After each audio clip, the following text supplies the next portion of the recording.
உங்களுக்கு காசு வரக்கூடிய நட்சத்திரம், நம்மளுக்கு யார் பணம் தருவா, ஒரு ரகசியத்தை உங்களுக்கு சொல்லித்தரேன். எல்லாரும் என்ன நினச்சிக்குவாங்கன்னா, நம்ம நட்சத்திரத்துக்கு 2வது நட்சத்திரம் பணம் வரக்கூடிய நட்சத்திரம். இப்போ யாராவது ஒருத்தர் நட்சத்திரம் சொல்லுங்க.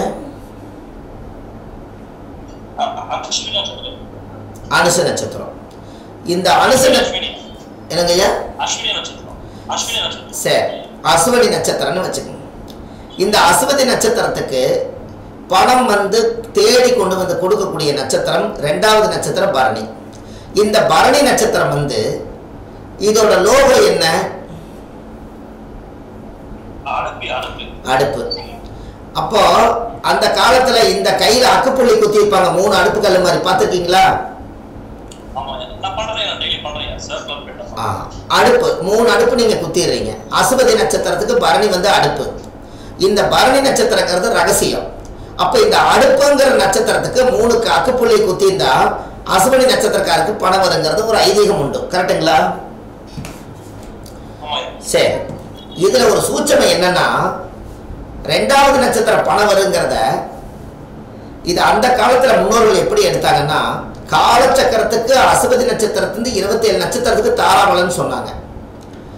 உங்க ஜாதகத்துல நிலையான நட்சத்திரம் யாராருக்கு தெரியுமா?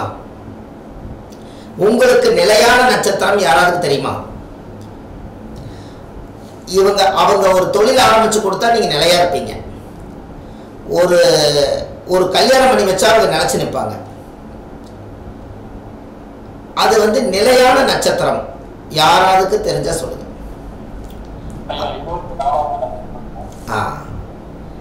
24வது நட்சத்திரம் நிலையான நட்சத்திரம். கரெக்டுங்களா? தாராபலன்ல. அப்போ நீங்க உதாரணமா அசுவதி நட்சத்திரத்துக்கே வச்சுக்கோங்க. அசுவதி நட்சத்திரத்துக்கு நிலையான நட்சத்திரம் என்னவா இருக்கும்? அசுபனி, பரணி, கிருத்திகை, ரோகிணி, மிருகசீரிஷ, திருவாதிரை, புனர்பூசம், பூசம், ஆயில்யம், மகம், பூரம், உத்தரம், அஸ்த, சித்திர, சுவாதி, விசாக, அனுச, கேட்டை, மூலம், பூராடம், உத்திராடம், திருவோணம், அவிட்ட, சதயம். கரெக்டுங்களா? சதயம் தானுங்கம்மா. சதயம் ஒரு நாள், சதயம் ஒரு நாள் உதயமாகுமா? அப்போ சதய நட்சத்திரம் வந்து அசுவதி நட்சத்திரக்காருக்கு 24வது நட்சத்திரம். இந்த 24வது நட்சத்திரத்தை எதுக்கு நம்ம எடுக்கிறோம்னா, நம்ம ஏதாவது ஒரு ஆபீஸ் பண்ண போறோம் அப்படின்னா உங்க ஜென்ம நட்சத்திரத்தனை பண்ணக்கூடாது. உங்களுக்கு சதய நட்சத்திரம் அசுவதி நட்சத்திரக்காருக்கு என்னைக்கு சதய நட்சத்திரம் வருதோ அன்னைக்கு நல்ல நேரம் பார்த்து நீங்க ஆபீஸ் போட்டீங்கன்னா 25 வருஷம் அந்த ஆபீஸை விட்டு காலி பண்ணாம நிலையாங்கிறது சம்பாதிப்பீங்க. அதுக்கு தான் இந்த நட்சத்திரம் உதவும். எப்படி இப்ப உங்களுக்கு புரியுதா? நிலையான நட்சத்திரம் எதுக்கெல்லாம் உதவுன்னு கேளுங்க. சரி, அப்போ ஆபீஸ் போட்டா நிலையான நட்சத்திரம் இது உதவுன்னு சொல்றாங்களே, அப்ப 24வது நட்சத்திரத்தை அவங்கவுங்க நீங்க கெட்டியா பிடிச்சுக்கோங்க. அப்ப 24வது நட்சத்திரத்துக்காருக்கு 24வது நட்சத்திரம் வர்ற அன்னைக்கு யாராவது ஒருத்தர் அசுவதி நட்சத்திரக்காருக்கு திருமணம் பண்ணி வைக்கிறதா இருந்தா டைவர்ஸ் ஆயிருதுன்னு நிறைய நாள் சொல்றீங்களே, அவங்க நிலைச்சு நின்று 1000 காலத்து பயிர் உருவாகணும்னா, அந்த பொண்ணுக்கு மாங்கல்யம் நிலைச்சு நிற்கணும்னா, பொண்ணோட நட்சத்திரம் அசுவினி நட்சத்திரத்துக்கு சதய நட்சத்திரத்தன்னைக்கு முகூர்த்த நாள் கிடைச்சு அந்த மாதம் வரும்போது நீங்க கல்யாணம் பண்ணி வச்சீங்கன்னா 100 வருஷத்துக்கு அவங்களுக்கு டைவர்ஸே வராது. எப்படி?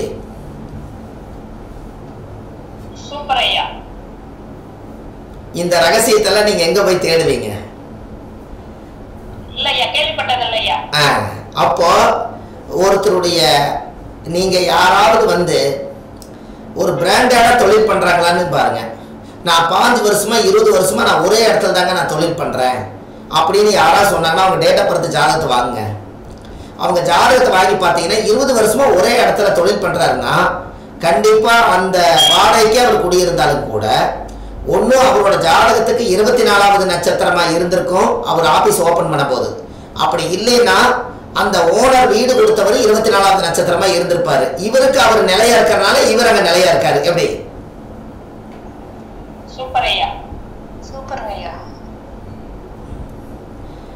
இப்ப உங்களுக்கு புரிஞ்சிருக்குன்னு நினைக்கிறேன். ஒரு நிலையான நட்சத்திரம் 24வது நட்சத்திரம். இப்ப என்னுடைய நட்சத்திரம் வந்து நான் வந்து பூர நட்சத்திரத்துல பிறந்திருக்கேன். பூர நட்சத்திரத்துக்கு 24வது நட்சத்திரம் புனர்பூச நட்சத்திரம். அப்ப நான் ஒரு காரியத்தை பண்றேன்னா நான் எப்ப பண்ணணும்? பூர நட்சத்திரத்துக்கு 24வது நட்சத்திரம் புனர்பூச நட்சத்திரம்னா அப்ப புனர்பூச நட்சத்திரத்துல நான் எந்த ஒரு காரியம் செஞ்சாலும் அது நிலையா இருக்குங்கிறது தான் அதனுடைய அடிப்படை. நான் எப்பெல்லாம் ஒரு காரியத்தை செய்யணும்னா புனர்பூச நட்சத்திரத்துல ராமர் பிறந்தார். ராமேஸ்வரத்துல போய் கடலை குளிச்சுட்டு 22 கண தீர்த்தம் ஊத்திட்டு ராமருக்கு வந்து ராமேஸ்வரத்துல சிவனுக்கு வந்து ஒரு பூஜை பண்ணிட்டு வந்து புனர்பூச நட்சத்திரத்தன்னைக்கு ஒரு காரியத்தை ஆரம்பிச்சா அது அசுர வளர்ச்சிக்கு கொண்டு போய்விடும். இந்த ரகசியம் நம்ம தெரிஞ்சதுனால உங்களுக்கு இதை நான் சொல்லி கொடுக்குறேன். பாத்தீங்களா? இப்ப நம்ம ஆபீஸ்க்கு நீங்க வந்தீங்க பூர்ணிமா, ராமர், சீதா தேவி, அனுமார், ஆஞ்சநேயர், சிவலிங்கம் முடிச்ச மாதிரி ஒரு பெரிய ஒரு படத்தை ஆபீஸ்க்குள்ள ஒட்டி வச்சிருக்கேன். அது வந்து கிட்டத்தட்ட எத்தனை 20 அடிக்கு 10க்கு 20 அடி நீளத்துக்கு ஒரு பெரிய ராமேஸ்வரமே அதுக்குள்ள இருக்கிற மாதிரி ஒரு ஃபீல் பண்ணி கொண்டு வந்திருக்கேன். அப்போ அந்த எதுக்காக அதை வச்சுக்கிறோம் அப்படின்னா, அந்த ஆபீஸ் நம்மளுக்கு வாடகை கொடுத்துருக்கிறவங்க ராமரை கொண்டு வந்து நம்ம தொழில் செய்யற இடத்துல ஒட்டி வச்சிட்டோம்னா அந்த ஆபீஸ் நமக்கு நிலையா இருந்து நமக்கு எல்லா சப்போர்ட்டும் பண்ணுங்கிறதுக்காகத்தான் ராமநாத சுவாமியே நம்ம தொழில் செய்யற இடத்துக்கு கொண்டு வந்திருக்கோம். எப்படி? மற்றவங்க பார்த்தா என்ன நினைப்பாங்க? லட்சுமி, சரஸ்வதி, விநாயகர், முருகப்பெருமான் இப்படித்தானே எல்லாம் ஒட்டுவாங்க. இவர் ஏன் வந்து ராமர் வந்து சிவலிங்கம் பிடிச்சி வச்ச மாதிரி ஒட்டிக்கிறான்னு நினைப்பாங்க. அது ஏன் அப்படின்னு கேட்டா, ராவணனை கொன்னதுக்கு அப்புறம் பிரம்மகத்தி தோஷம் எல்லாம் கழிச்சு முடிச்சுட்டு ஒரு சிவலிங்கத்தை வந்து மண் கொளிச்சு விளையாடும் போது சிவனுக்கு உயிர் வந்த படத்தை வாங்கி மாட்டி வச்சா அந்த ராமர் புனர்பூச நட்சத்திரம் அவர் எல்லாம் இழந்ததெல்லாம் மீண்டும் பெறுவதற்காக புனர்பூசத்துல பிறந்ததுனால அந்த நட்சத்திரத்தை நம்ம ஒட்டி வச்சிருக்கோம். அப்போ அவங்களுடைய நட்சத்திரத்துக்கு 24வது நட்சத்திரத்தை கெட்டியா பிடிச்சிட்டிங்கன்னா அவங்க உங்களுக்கு காலத்துக்கு சப்போர்ட் பண்ணுவாங்க. அது எந்த ரூபத்துல இருந்தாலும் சரி. அப்போ நீங்க 27 நட்சத்திரத்துக்கும் தாராபலனை சிறப்பா தெரிஞ்சு வச்சுட்டீங்கன்னா ஒரு நட்சத்திரக்காரர்களுக்கு ஒரு குணங்கள் என்னங்கிறத நம்ம கண்டுபிடிக்க முடியும். கரெக்டுங்களா? இப்போ ஒண்ணு வேண்டாங்க, பூர்வ ஜென்ம பந்த நட்சத்திரம் யாராவது தெரியுமா?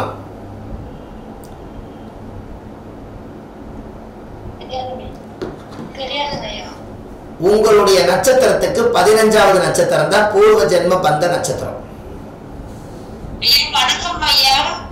வணக்கங்கம்மா. ஈரோடு சுமதிங்க ஐயா. ஐயா நாங்க காசி பேட்டி பதங்க ஐயா வந்துட்டு இருக்கோம். அயோத்தி ராமர் கோயில் போயிட்டு வந்துட்டு இருக்காங்க ஐயா. விட்டு டவர் கிடைக்குதுங்க. ரெக்கார்ட் பண்ணிட்டீங்களாங்க ஐயா? ரெக்கார்ட் வேற போடணுமா? ஆமா, ரெக்கார்ட் போடுறீங்க. இந்த ரெக்கார்டிங் போடக்கூடாதுங்கிறது தான் என்னுடைய சட்டமே. ஏன்னு கேட்டா எல்லாருமே இந்த எந்திரத்தை நம்புறாங்க, நம்ம சொல்றதை நம்ப மாட்டேங்கிறாங்க.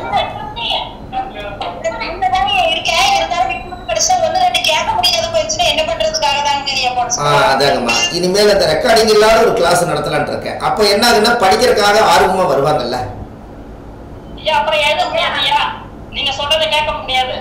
அதான் இப்பதான் ரெக்கார்டிங்கே போடுறாங்க. ரைட்டுங்கம்மா, ரொம்ப சந்தோஷம். ரொம்ப சந்தோஷமா. ரெக்கார்டிங் இப்பதான் போட்டிருக்கேன். ரெக்கார்டிங் பாதி படம் போடும்போது பாதி சீன் போயிருச்சு, மீதி இருக்கு. அதாவது என்ன அப்படின்னு கேட்டீங்கன்னா, இப்ப ஏதோ சொல்லிட்டு இருந்தோம். அவங்க வந்து நம்ம ராமரை பத்தி சொல்லிட்டு இருக்கிறோம்.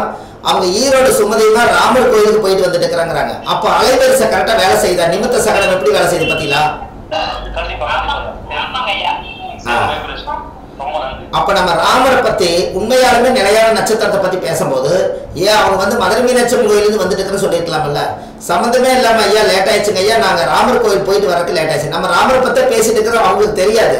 ஆனா உள்ள வரும்போது என்ன பண்றாங்க, நம்ம வந்து ராமேஸ்வரத்தை பத்தி பேசுறோம், அவங்க ராமர் கோயிலுக்கு வர்றாங்கிறாங்க. அப்ப இந்த இடத்துலதான் சோச்சி என்ன சொல்லுதுன்னா, இந்த நேரத்தில் அவங்க இதை சொல்லும் போது அலைவரிசை ஒரே மாதிரிதான் வேலை செய்யுது. தமிழ்நாடு முழுவதும் ஒரே விஷயத்த பேசுவாங்க. என்னங்க?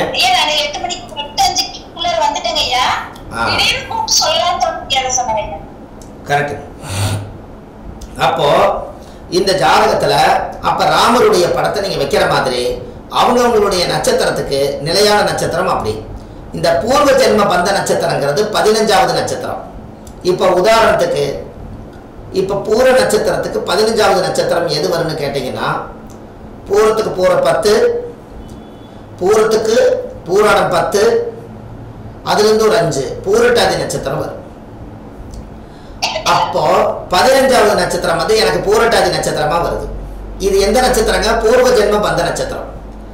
அப்போ எனக்கு யார் வந்து பூரட்டாதி நட்சத்திரக்கார் வந்து என்னோட சேர்றாங்களோ அவங்களுக்கு எனக்கும் போன ஜென்மத்துல பூர்வ ஜென்ம பந்தம் இருந்தா மட்டும்தான் இந்த ஜென்மத்துல எங்கூட வந்து அவங்க சேர்ந்து டிராவல் பண்ண முடியும். அப்போ இந்த நட்சத்திரங்கள் எல்லாம் அழியாத சொத்து. என்னைக்குமே அவங்க வந்து நமக்கு என்ன துரோகம் பண்ணணும்னு நினைச்சாலும் கடைசியில மனசாட்சி ஏத்துக்காம அந்த விட்டகுறை தொட்டகுறை எல்லாம் தீர்க்கறதுக்காகத்தான் இவங்க சேருவாங்க. அதுதான் 15வது நட்சத்திரம். இப்போ ஒரு உதாரணம், பூர நட்சத்திரக்காருக்கு 15வது நட்சத்திரம் பூரட்டாதியா இருந்தா இந்த பூரட்டாதி நட்சத்திரமே திருமண வாழ்க்கையில வந்து சேர்ந்துருச்சுன்னா அப்ப உண்மையாலுமே போன ஜென்மத்தினுடைய மனைவி தான திருமணம் பண்ணிக்கிறீங்க.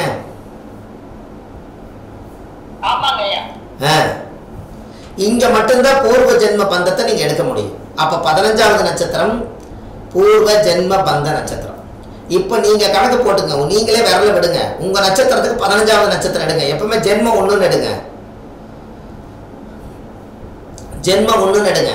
ஜென்ம நட்சத்திரம் அப்படின்னு எடுங்க. ஜென்மம் வந்து 1. ஹலோ ஐயா.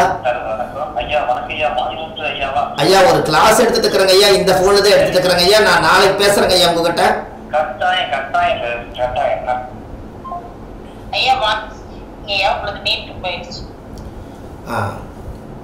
அதனால அப்ப பூர்வ ஜென்ம பந்த நட்சத்திரம், இந்த பந்த சிறப்புங்கிறது இதுதான். அப்ப இதுல இருந்து நீங்க நல்லா யோசிங்க. பூரட்டாதி நட்சத்திரத்துல எந்த தெய்வம் பிறந்தது?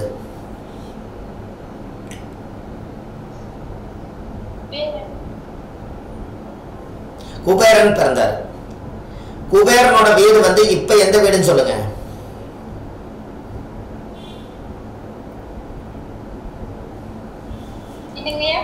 இப்ப குபேரனோட வீடு எதுங்கன்னு சொல்லுங்க. குபேரன் வீடு தெரியல. குபேர வீட்டுல என்னங்கம்மா இருக்கும்? என்ன இப்படி யோசிக்கிறீங்க? அம்மா குபேர வீட்டுல பணம் தானே இருக்கும். இத சொல்றதுக்கு இவ்வளவு நேரமா? அப்ப குபேரன் வீட்டுல பணம் தான் இருக்கும். அப்போ இந்த பணம் இருக்கக்கூடிய வீடு எதுன்னு கேட்டா, நம்ம ஊர்ல பேங்க் எங்கெல்லாம் இருக்குதோ அங்கெல்லாம் குபேர வீடு என்று பொருள். அப்போ பூர நட்சத்திரக்காரு குபேர வீட்டுக்கு பேங்குக்கு போய் சும்மா ஒரு டம்ளர் தண்ணி குடிச்சிட்டு அந்த பேங்க்ல போய் ஒரு 1000 ரூபாய் செல்லான் எடுத்து உங்க அக்கௌண்ட்டுக்கே பணம் கட்டி விட்டுட்டு வந்தீங்கன்னா உங்களுக்கு பணம் வந்துகிட்டே இருக்கு. பூர்வ ஜென்மத்துல எந்த பணத்தை நீங்க தொலைச்சிங்களோ அதெல்லாம் 2 மடங்கா குபேர வீட்டுல இருந்து நம்மளுக்கு வந்துடும். எப்படி?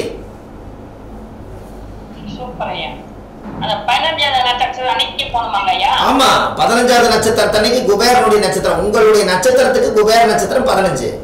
அதாவது இங்க பாருங்க, எனக்கு பூரட்டாதி நட்சத்திரமா இருக்கிறதுனால குபேரன் வந்தது. உங்களுக்கு குபேரன் வராதுல்ல.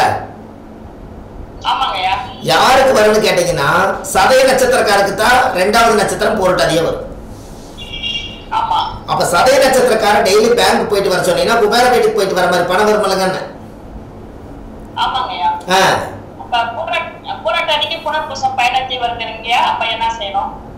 அது அப்படி எடுக்க கூடாதுல்ல. உங்களுக்கு 15வது நட்சத்திரம் தானே உங்களுக்கு 15 எது வருது? புனர்பூசமா? ஆமா. அப்ப உங்களுக்கு பூரட்டாதிக்கு புனர்பூசம் 15 இருந்தா அப்ப அந்த பூர்வ ஜென்ம பந்த நட்சத்திரத்துக்கு 15வது நட்சத்திரம் புனர்பூச நட்சத்திரத்தை அன்னைக்கு நீங்க ராமேஸ்வரம் போயிட்டு வரணும். ஐயா, இப்ப நம்ம வந்து உத்திரட்டாதியா இருந்ததுனாக்கா ஹஸ்த நட்சத்திரம் 15வது நட்சத்திரமா வருவாங்க. ஆமா, ஹஸ்த நட்சத்திரம்னா உடுக்க, அஸ்தம்னா உடுக்க. அஸ்த நட்சத்திரத்தை அன்னைக்கு ஒரு உடுக்கை ஒன்று வாங்கி அம்பாளை கொண்டு போய் வேல்ல கட்டி விட்டுட்டு வந்துட்டீங்கன்னா ஆதிபராசக்தி உங்க வீட்டுல குடியிருக்கும். அதானே? அப்ப எல்லா நட்சத்திரம் 24 போது திருவோண நட்சத்திரம் வரும். ஏங்கய்யா? யாருக்கு? உத்திரட்டாதிக்கு. உத்திரட்டாதிக்கு 24 வருதுங்களா? உத்திரட்டாதிக்கு என்ன நட்சத்திரம் வருதுங்க? திருவோண நட்சத்திரம். திருவோண நட்சத்திரம் வருது இல்லைங்களா? திருவோண நட்சத்திரம் தனிக்கு திருப்பதி போயிட்டு வந்தீங்கன்னா நீங்க பெரிய ஆளாயிருவீங்க. இப்ப தெரியுதுங்களா நீங்க என்ன கேள்வி கேட்டாலும் பதில் கிடைக்கும்னு? ஆனா கேள்வி கேட்கணும்ல.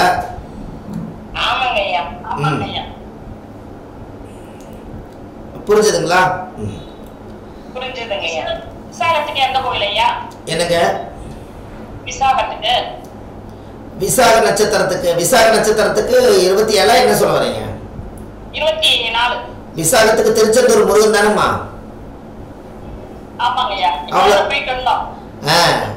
விசாக நட்சத்திரம் வந்து திருச்செந்தூர் முருகன் அல்லவா?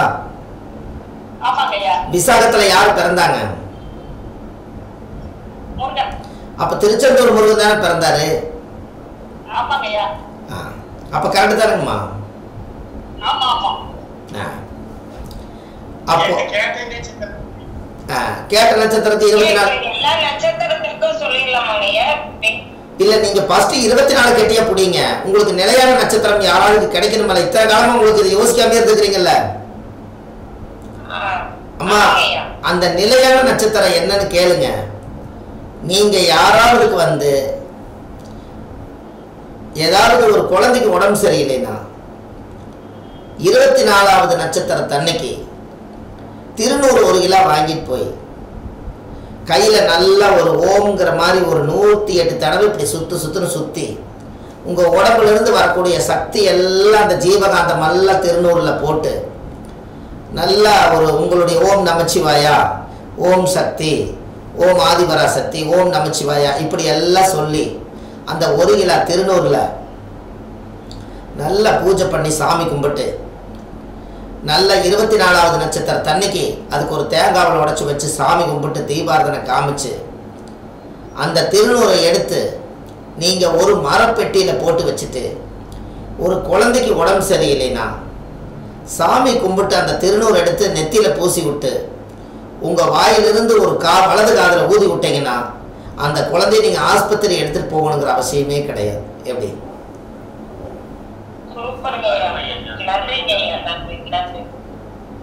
இப்ப அந்த காலத்துல முறத்துல போட்டு திருநூறு அப்படியே படைப்பாங்க, பார்த்திருக்கீங்களா? அந்த முறம் என்ன நட்சத்திரம்னு சொல்லுங்க.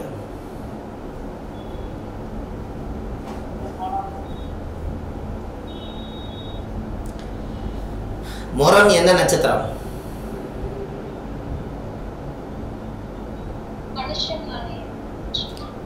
முறம் வந்து விசாகம். முறம் வந்து விசாகம். முறம் வந்து விசாகம். அந்த விசாக நட்சத்திரத்தன்னைக்கு அந்த முறம் வாங்கிட்டு வந்து அந்த விசாக நட்சத்திரத்தன்னைக்கு முறம் வாங்கிட்டு வந்து அந்த அந்த திருநூறை பூரா பூசி இதுக்கு பேர் என்ன திருநூறு தெரியுங்களா? இந்த திருநூறுக்கு பேரு வைத்திய திருநூறுன்னு சொல்லுவாங்க. வைத்தியம் பார்த்தவருடைய திருநூறு.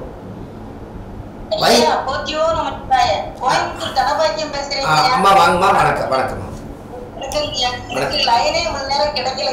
சரி சரி, ரொம்ப சந்தோஷம். சரி, உங்களுக்கு ஆடியோ வருமா? விட்டு போனதை நீங்க ஆடியோல கேட்டுக்கலாம். வெயிட் பண்ணுங்க. அப்போ 24வது நட்சத்திரங்களா? கேட்டை, மூலம், பூரட, உத்திரட, திருவோணம், அவிட்டம், சதய, பூரட, உத்திரட, ரேவதி, அஸ்வினி, வாரணி, கிருத்தி, ரோகிணி, மிருக, சித்திரவார், புனர்வசம், பூசாயினி, மகம், பூர, உத்திர, அஸ்தம், சித்திரை. ஐயா சித்திர நட்சத்திரங்க. ஐயா உங்களுக்கு 24வது நட்சத்திரம் சித்திரை.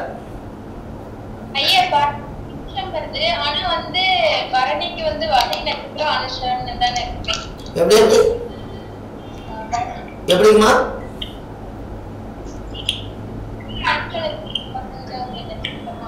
தெளிவா சொல்லுங்க, தெளிவா சொல்லுங்க, கேட்க மாட்டேங்குது.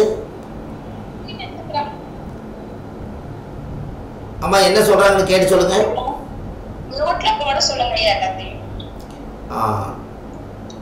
அம்மா ஏதோ சொல்ல வரீங்க, சொல்லுங்க. சரி,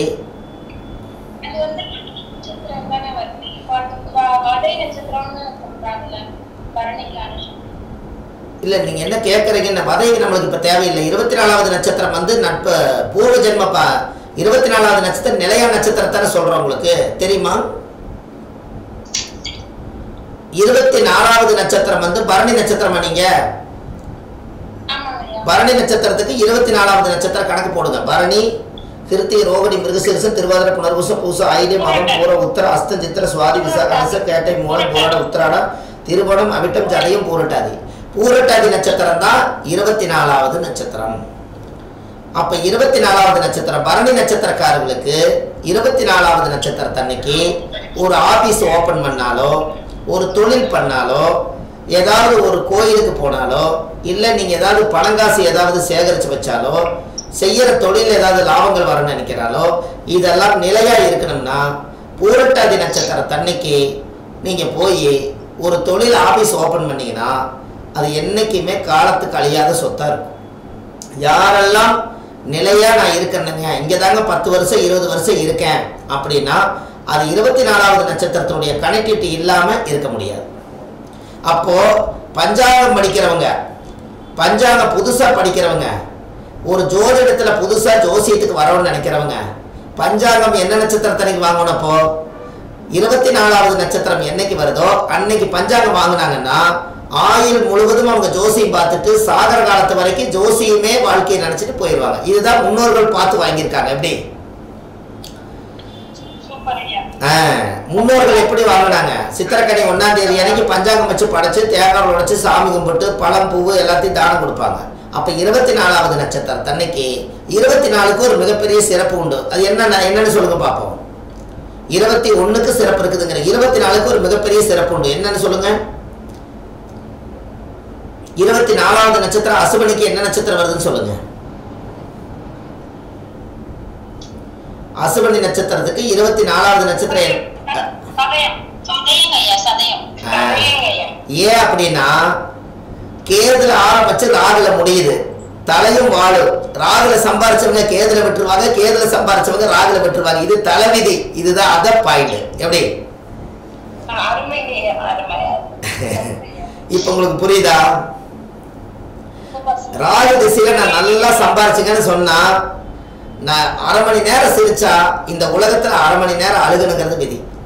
ராகு திசையில சம்பாரிச்சா கேது திசையில விட்டுருவீங்க, கேது திசையில சம்பாரிச்சீங்கன்னா ராகு திசையில விட்டுருவீங்க. எப்படியும் நம்ம சாப்பிட்டது கீழே வந்துதான் ஆகணும். உங்களுக்கு புரியுதா?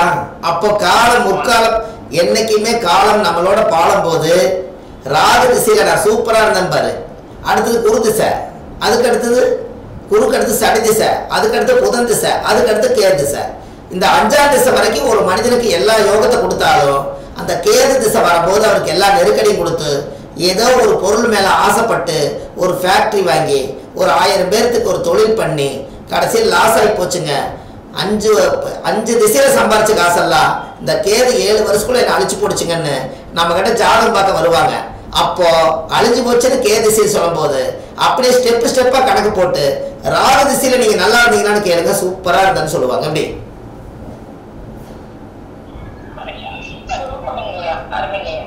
நீங்க எங்க மிஸ் ஆனீங்கிற இடத்த கண்டுபிடிங்க. நீங்க ஒண்ணும் வேண்டாம், உங்களுக்கு இன்னைக்கு ஒரு ரகசியத்தை சொல்லித்தரேன். 27 நட்சத்திரத்தை லைனா எழுதி டெய்லி இந்த நட்சத்திரத்தன்னைக்கு எனக்கு இந்த சம்பவம் எல்லாம் நடந்ததுன்னு எழுதி வைங்க. 27 நாளைக்கு எழுதி வைங்க. அசுவனிலேருந்து எழுதி வைங்க. பரணி அன்னைக்கு என்ன நடந்ததுன்னு எழுதி வைங்க. பணம் வந்தது, சண்டை போட்டேன், வீட்டுக்கு போனேன், காட்டுக்கு போனேன், எல்லாம் எழுதி வைங்க. 27 நட்சத்திரத்துக்கு கம்பல்சரி எழுதிட்டீங்கன்னா 27 நாளுக்கு ஆரம்பிச்சு மறுபடியும் அசுவதி நட்சத்திரத்தன்னைக்கு படிச்சு பாருங்க. நீங்க என்னெல்லாம் எழுதி வச்சீங்கன்னு அதே சம்பவம் தான் திருப்பி நடக்கும். இதை தெரிஞ்சுட்டீங்கன்னா போதும்.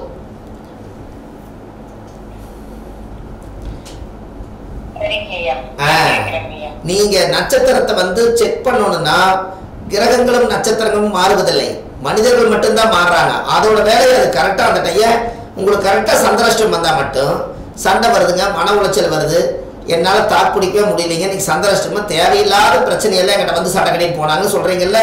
அப்ப சந்திராஷ்டமங்கிற வரும்போது மட்டும் அந்த நட்சத்திரத்துக்கு சந்திராஷ்டம் வந்ததுனால தானே அதை சொல்றீங்க. அப்ப எல்லா நாள் ஒரு நாள் நீங்க சந்திராஷ்டம் வந்தது மட்டும் கிடைச்சிங்களே, 27 நாள் கணிச்சு வச்சுட்டீங்கன்னா உங்களுக்கு எந்தெந்த நாளெல்லாம் உங்களுக்கு கடவுள் பலனை கொடுத்துருக்கிறாரோ அதெல்லாம் உங்களுக்கு யோகம் நீங்க எழுதிக்க வேண்டியதானே. உங்களுக்கு ஒண்ணு தெரியுமா? அசுபனி மக மூலம். இந்த அசுபனி நட்சத்திரம், மக நட்சத்திரம், மூல நட்சத்திரம், திரிகோண நட்சத்திரம். இந்த நட்சத்திரத்தன்னைக்கு உங்களுக்கு ஏதாவது பணம் வந்துச்சுன்னா, எதிர்பார்க்காத பணம் உங்களுக்கு வந்துச்சுன்னா, அசுபனி மகம் மூலத்துல ஏதாவது ஒரு நட்சத்திரத்துல பணம் வந்தா திருப்பி அசுபனி மகம் மூல நட்சத்திரம் வரும்போது அதே பணம் கண்டிப்பா வரும். ஒண்ணு அசுபனியில வரும், இல்ல மகத்துல வரும், இல்லைன்னா மூலத்துல வரும். இது நீங்க தெரிஞ்சு வச்சுட்டீங்கன்னா உங்களுக்கு நம்ப சந்தோஷம் தானே. பரணி நட்சத்திரத்தன்னைக்கு சண்டை வருதுன்னா பரணி பூரம் பூராட நட்சத்திரத்தன்னைக்கு ஜாக்கிரதையா இருங்க. உங்களுக்கு என்னைக்காவது புது ஊருக்கு போறீங்களான்னு பாருங்க. ஏதாவது புதுசா ஒரு ஊருக்கு போனீங்கன்னா, இந்த ஊருக்கு நான் இன்னைக்கு தரங்க முதல்ல வரேன்னா அந்த நட்சத்திரத்தை எழுதி வச்சுக்கோங்க. அன்னைக்கு மட்டும் எழுதி வச்சுட்டு அந்த டேட்டா படத்தை போட்டு வச்சுக்கோங்க. ஒரு 2 வருஷம் 3 வருஷம் கிளம்பிச்சு மறுபடியும் அந்த ஊருக்கு போனீங்கன்னா, நீங்க எந்த நட்சத்திரத்துல கால் வச்சீங்களோ அந்த பூமியில அதோட திரிகோண நட்சத்திரத்திலேயே தான் நீங்க மறுபடியும் அந்த ஊருக்கு போவீங்க. அந்த மண்ணு அன்னைக்கு தான் உங்களை வரவேற்பு பண்ணி கூப்பிடும். இதை ஆராய்ச்சி பண்ணீங்கன்னா சரியா இருக்கு. எப்படி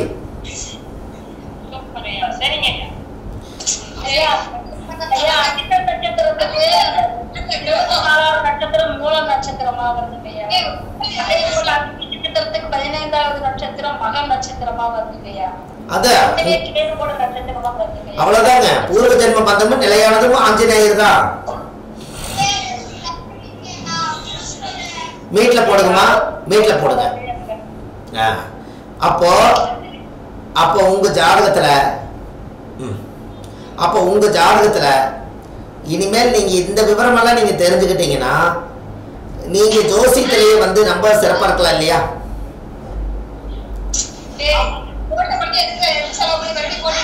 அம்மா மீட்ல போடுங்கம்மா, அம்மா ப்ளீஸ். அம்மா மீட்ல போட்டுட்டு சண்டை போடுங்கம்மா ப்ளீஸ்மா. அதாவது அப்போ அந்த ஜாதகத்துல பூர்வ ஜென்மத்தினுடைய பந்தங்களை நம்ம தெரிஞ்சு வச்சுக்கணும். உங்களுக்கு ஒரு ரகசியத்தை இன்னைக்கு நான் சொல்லித்தர போறேன். அதை கேட்கறதுக்கு நீங்க எல்லாம் தயாரா இருக்கீங்களான்னு பாருங்க.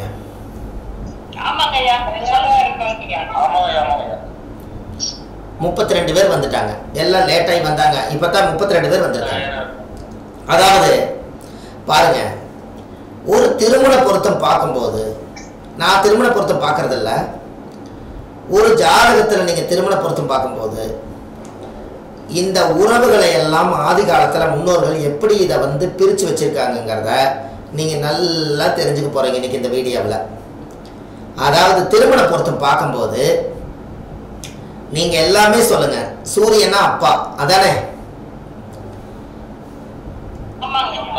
சந்திரனா அம்மா, செவ்வாயினா கூட பிறந்தவர், புதன்னா தாய் மாமன், குருன்னா குழந்தை, சுக்கிரனா மனைவி, சனினா சித்தப்பா, ராகுனா பாட்டன், கேதுனா பாட்டி.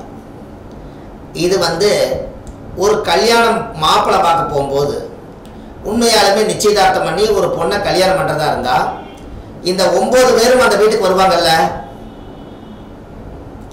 பொண்ணு பார்க்க போகும்போது வருவாங்கல்லம்மா. சரி, இந்த ஜாதகத்துல அவங்க ஒரு பொண்ணுக்கு வந்து திருமணம் பண்ணி வைக்கும் போது சூரியன் ஒரு ஜாதகத்துல கெட்டு போயிருந்தா அப்பாவுடைய பவரை குறைச்சு போடுச்சுன்னா, இதே நீ பொண்ணு கட்டுற குடும்பத்துல சூரியன் அப்பா, திருமணத்துக்கு அப்புறம் மாமனார், இங்க சூரியன் இங்க கெட்டு போயிட்டாலே இவங்களுக்கு அப்பா மட்டும் கெடல, அங்க மாமனாரும் கெட்டு போயிட்டாரு.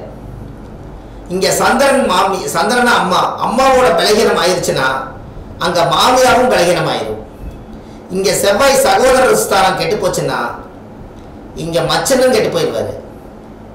இங்க சுக்கிரனா மனைவி, இந்த பக்கம் சுக்கிரனா அத்தை, இந்த பக்கம் சனினா சித்தப்பா, இங்க சனினா அவங்க மாப்பிள்ளையோட சித்தப்பா, இங்க ராகுனா அப்பாவை பெற்ற பாட்டன், கேதுனா அப்பாவை பெற்ற பாட்டி, இங்கேயும் கேதுனா அம்மாவை பெற்ற ராகு கேது பாட்டி. இதுல எந்தெந்த கிரகங்கள் உங்க ஜாதகத்துல கெட்டிருக்குதோ அந்த உறவு நீங்க கல்யாணம் பண்ற இடத்துலயும் அங்கதான் கெட்டிருக்கும். இதை செக் பண்ணுங்க, சரியா இருக்கும். எப்படி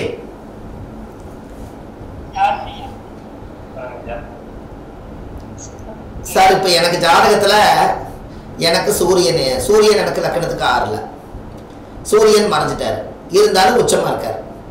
அப்போ சூரியன் 6ல் மறைஞ்சிட்டா நான் பொண்ணு கட்டின வீட்டில் எனக்கு மாமனார் கொஞ்ச நாள் இருந்துட்டு அவர் ஒரு உடல் நோய் வந்து இறந்துட்டார். அப்போ எனக்கு காலகாலத்துக்கு மாமனார் சப்போர்ட்டே இல்லை.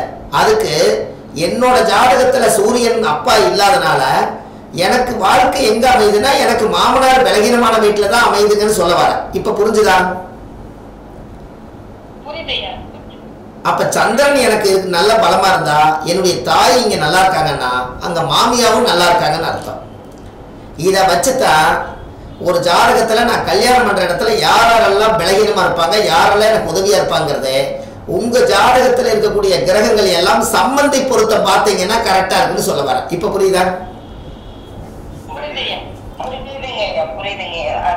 அப்பா கௌரவமா இருக்கிறான்னு வச்சுங்க, அங்க மாமனாரு கௌரவமா இருப்பாரு.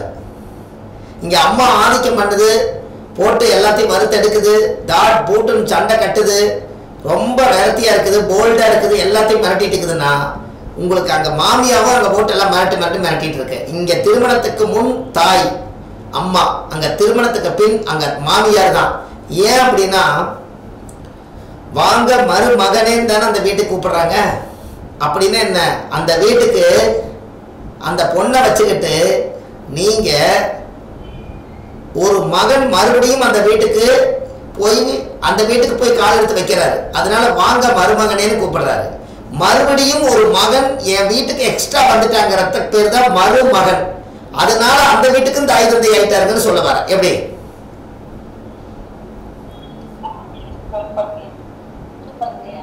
உங்களுக்கு புரிஞ்சுதா?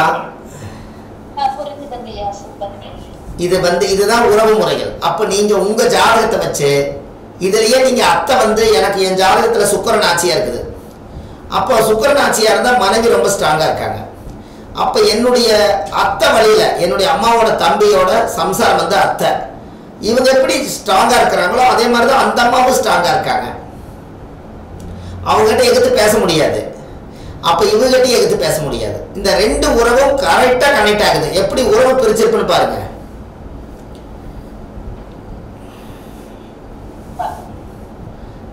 புரியுதா உங்களுக்கு? இதெல்லாம் நீங்க ஜோசியத்துல கொண்டுட்டு போய் ஆதி காலத்துல எப்படியெல்லாம் உறவு முறைகளோட ஒன்றி வாழ்ந்தாங்க அப்படிங்கறதான். அதனாலதான் உங்களுடைய லக்கணத்தை எந்தெந்த கிரகங்கள் எல்லாம் பார்க்குதோ